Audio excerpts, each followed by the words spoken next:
एक समय की बात है।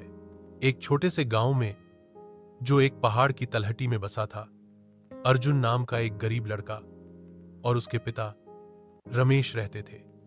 रमेश एक पत्थर काटने वाला था। हर दिन वह कड़ी धूप में लंबे समय तक काम करता था, चट्टानों को तराशता था ताकि उन दोनों के लिए भोजन खरीदने के लिए पर्याप्त कमा सके। अर्जुन अक्सर पूछता था, पापा, आप इन चट्टानों पर इतनी मेहनत क्यों करते हैं? वे बेजान हैं, क्या मतलब है? उसके पिता मुस्कुराते और कहते, हर चट्टान के अंदर एक तारा होता है। मेरा काम है उसे चमकने में मदद करना। अर्जुन को समझ नहीं आया, लेकिन उसने अपने पिता की ताकत और धैर्य की प्रशंसा की। एक दिन अर्जुन ने अपनी उम्र के अन्य बच्चों को स्कूल जाते देखा।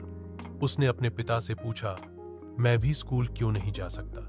रमेश ने थकी हुई आंखों से उसकी ओर देखा और कहा, मैं चाहता हूं कि तुम जाओ मेरे बेटे, मैं एक रास्ता खोज लूंगा। उस दिन से रमेश ने दोगुना मेहनत की। उसने अधिक काम किया, मुश्किल से खाया और रात में देर तक पत्थर काटा। महीने बीत गए। उसने अर्जुन को किताबों के बैग और उम्मीद से भरे दिल के साथ स्कूल भेजने के लिए पर्याप्त बचत की। अर्जुन के पहले दिन जाने से पहले रमेश ने अपने बेटे के हाथ में एक छोटा सा पत्थर रखा और कहा, यह पत्थर तुम्हारे जैसा है। आप अभी खुरदरे और साधारण महसूस कर सकते हैं, लेकिन यदि आप कड़ी मेहनत करते हैं, अध्ययन करते हैं और कभी हार नहीं मानते हैं, तो आप अपने अंदर के सितारे को खोज लेंगे। साल बीत गए। अर्जुन ने अथक ध्यान से अध्ययन किया। वह कभी कभी असफल हो जाता था, अक्सर रोता था, लेकिन अपनी जेब में पत्थर और अपने पिता के शब्दों को याद रखता था। आखिरकार अर्जुन ने शहर में इंजीनियरिंग की पढ़ाई के लिए छात्रवृत्ति हासिल की।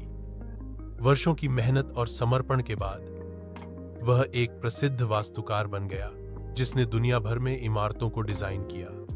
जब वह गांव लौटा तो उसने अपने पिता के लिए एक नया घर बनाया जो पूरी तरह से पत्थर का बना था। उसने पहला पत्थर रमेश को दिया और कहा, पापा, आप सही थे। हर चट्टान के अंदर एक सितारा होता है और मैंने अपना पाया, क्योंकि आपने कभी छेनी चलाना बंद नहीं किया, यहां तक कि जब जीवन कठिन था। रमेश ने पत्थर को पकड़ा, अब चिकना और पॉलिश किया हुआ, और उसकी आंखों में आंसू भर आए। नहीं मेरे बेटे, उसने कहा, तुम मेरे सितारे हो।